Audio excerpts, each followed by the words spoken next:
August 1906.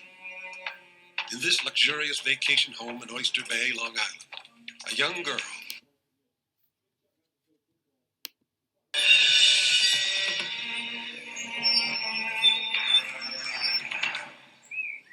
August 1906.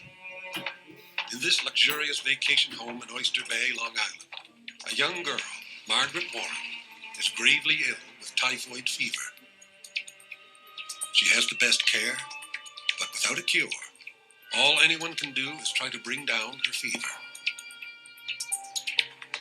This is the last thing Charles Warren, banker to the Vanderbilts, expected when he rented a house for his family in this exclusive seaside resort. This was a family that brought servants with them and came to summer out on the island. And this individual family, no one else in Oyster Bay, but this individual family was struck by typhoid fever, and 6 members of the household came down with the disease. Typhoid fever is extremely contagious. First, the youngest daughter became ill, then 2 maids, the mother, another daughter, and finally the gardener. How could a disease of the slums strike this wealthy community? It wasn't the sort of area that one would expect to see typhoid, which is often associated with crowded, poor neighborhoods.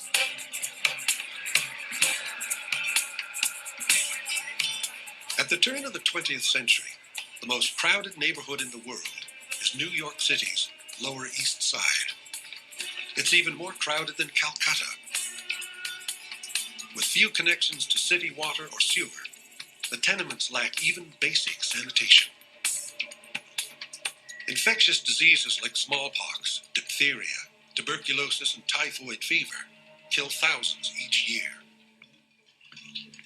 Typhoid fever was a fairly common visitor in New York City and in other urban areas, especially in the 19th century and in the early part of the 20th century. In New York City alone, there were about 4,000 new cases of typhoid fever every year. The symptoms of typhoid can be severe. Weeks of fever, headache, diarrhea, delirium. 1 out of 10 dies of the disease. When people had typhoid fever in the early 20th century and there were no antibiotics, doctors had to just treat the symptoms. But the cause of the disease is no longer a mystery. 30 years earlier, scientist Louis Pasteur electrified the world by proving that bacteria, microbes invisible to the naked eye, cause disease.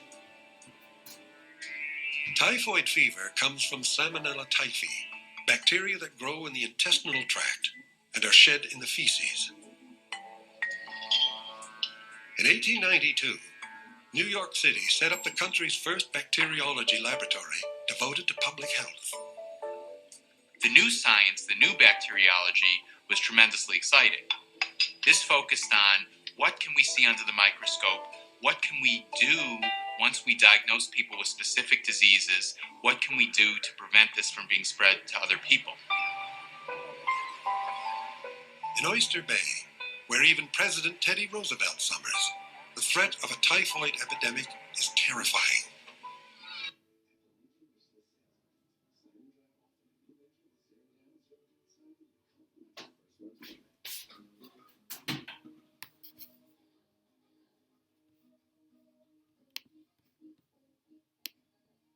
Everybody started looking around for an explanation.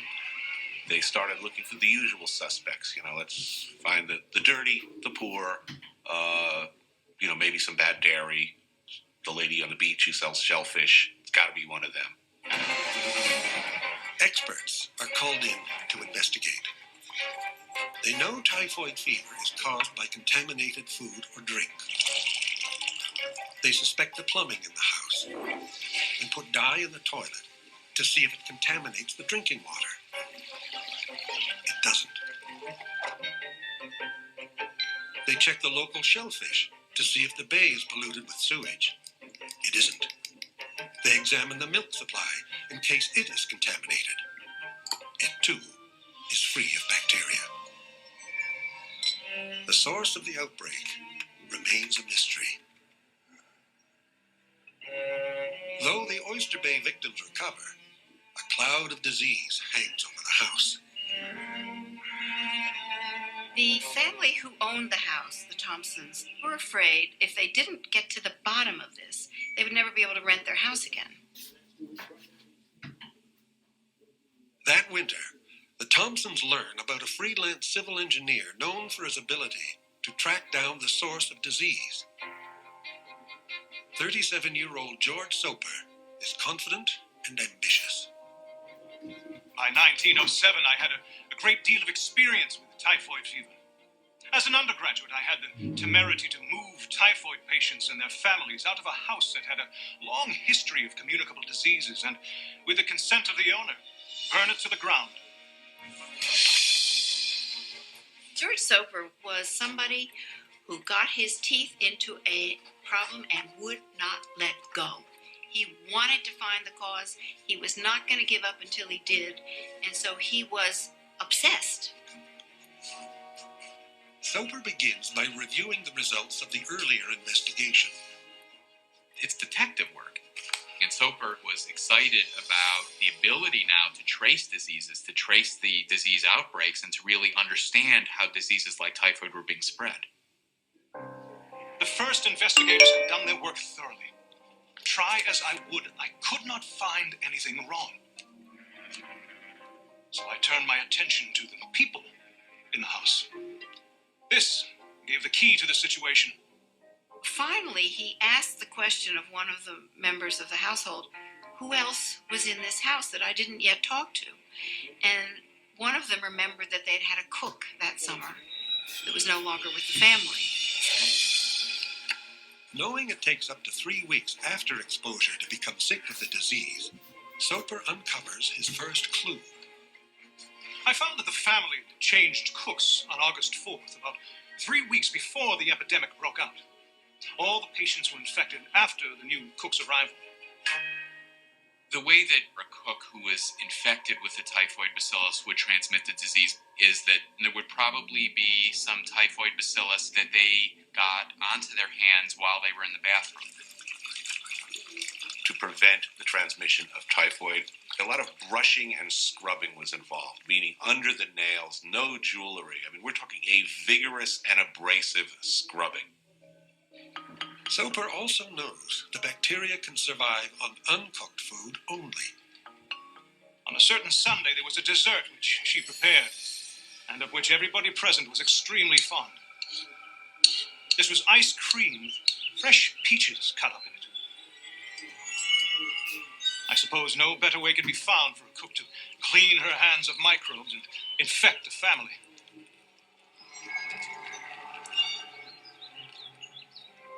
The cook is a 37-year-old Irish immigrant who works for wealthy families in New York.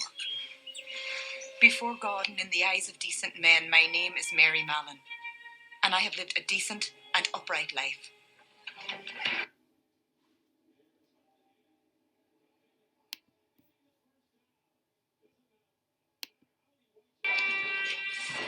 Soper sets out to find the cook. The employment agency that placed her with the Warrens does not know where she is, but directs him to some of her previous employers. What he discovers astounds him. In 10 years, she is known to have worked for 8 families, and in 6 of these, typhoid had occurred. How is this possible? Has Mary been spreading typhoid bacteria for years without ever appearing to be sick? Soper remembers reading a paper written 4 years earlier by German scientist Robert Koch.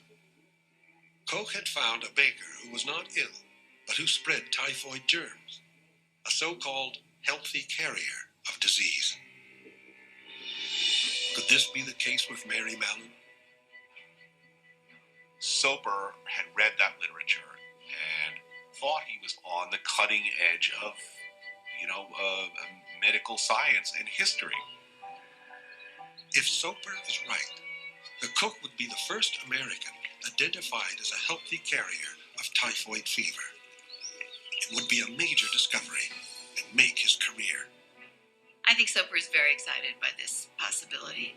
He sees it as a scientific puzzle that he is the detective for, and he's going to sleuth out and win the prize. To prove his case, Soper needs specimens from the cook. In March 1907, he learns Mary is working for a family on Park Avenue. Typhoid, too, is already in residence. A chambermaid has just been taken to the hospital, and the family's only child is in critical condition. Mary helps nurse the girl. Here you go, my darling. Oh, I know. Just hold on, Emler. Just hold on. It was at this house that I had my first interview with Mary. I supposed she would be glad to know the truth. I thought I could count on her cooperation. Soper's account of their meeting is almost theatrical.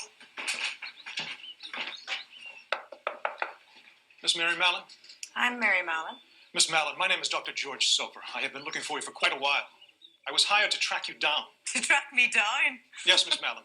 It appears that you are the unwitting cause of the typhoid fever outbreak at Oyster Bay last. Are you mad? It is imperative that I get specimens from you of urine, feces, and blood to confirm my suspicion. I've never been sick a day in my life. I've never had typhoid. Miss Mallon, you contain within your body typhoid fever germs. When you visit the toilet, these germs get on your fingers. You then transmit these germs to the food. Are you suggesting that I don't wash my hands? No, Miss Mallon. Soper claims that the meeting ended badly when Mary reached down, picked up a meat fork, and threatened to, stab him with it.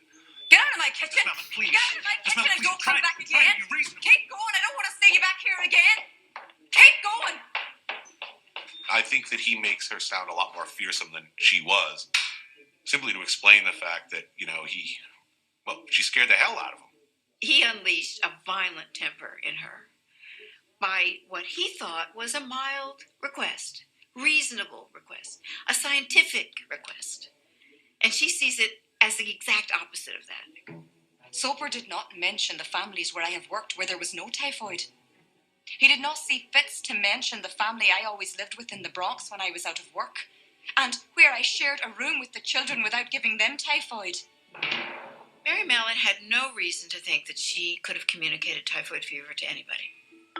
The concept that if you are sick with a particular disease, you can give it to somebody else is fairly new. Why would you believe all of a sudden a group of scientists telling you that invisible germs that you can't even see, that you've never heard of before, are causing all these diseases that you've seen for decades and decades?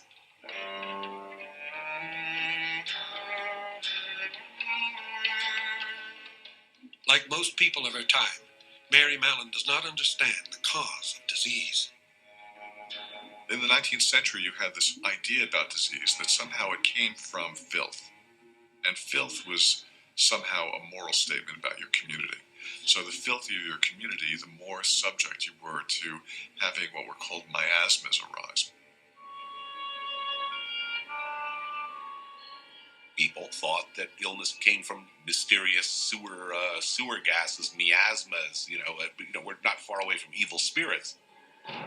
In the home where Mary Mallon works, the daughter dies of typhoid fever.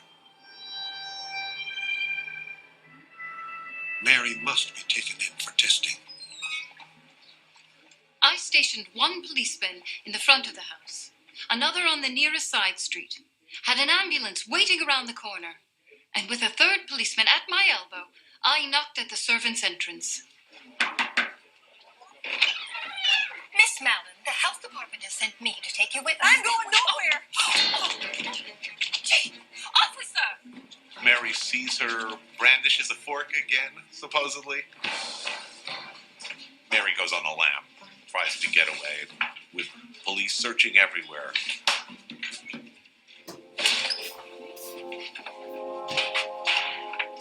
Has Mary Mallon come through here? The rest of the servants denied knowing anything about her or where she was. Even in my distress, I liked that loyalty. We went through every nook and cranny. It was utter defeat. Then one of the policemen with me caught sight of a tiny scrap of blue calico caught in a door in a back hallway. Several ash cans were heaped up in front of it. Mary, I am under instructions to bring you in to take samples from you. Now, Mary, you have typhoid germs in your body. We will not hurt you. They pull Mary Mallon out, scratching and screaming and yelling. No! Let me go! I'm not... It takes the 5 police officers to get her into the ambulance. And Josephine Baker sits on her in the ambulance the whole way to Willard Parker Hospital where they're going to take her. It was like being in a cage with an angry lion.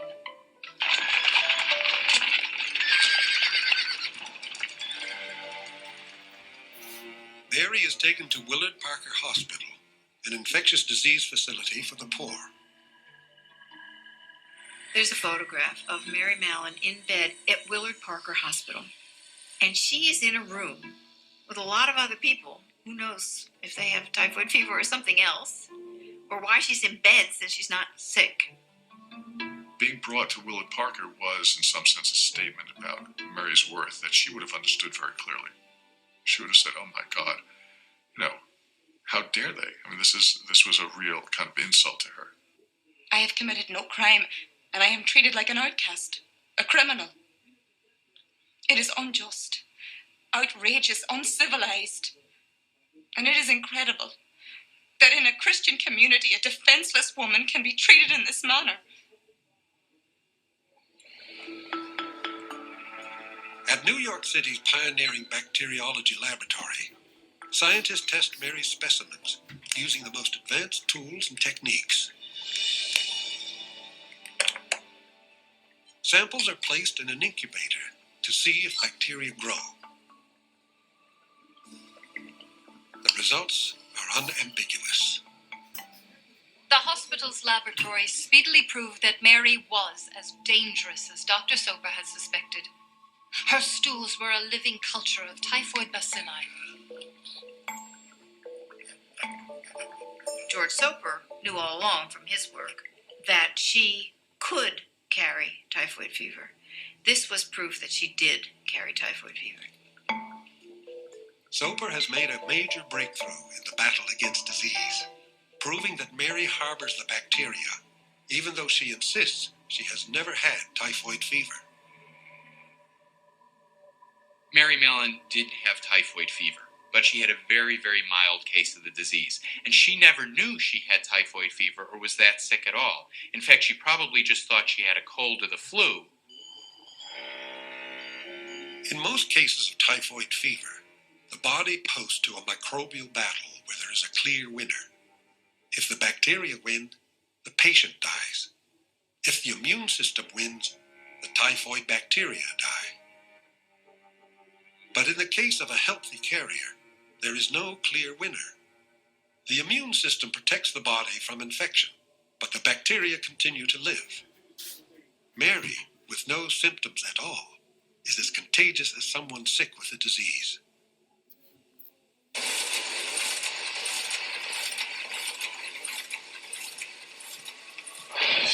The press gets a hold of the story immediately in 1907, but they don't get very much of it. The health department is clearly trying to keep a lid on the fact that they are holding, against her will, a healthy 37-year-old woman.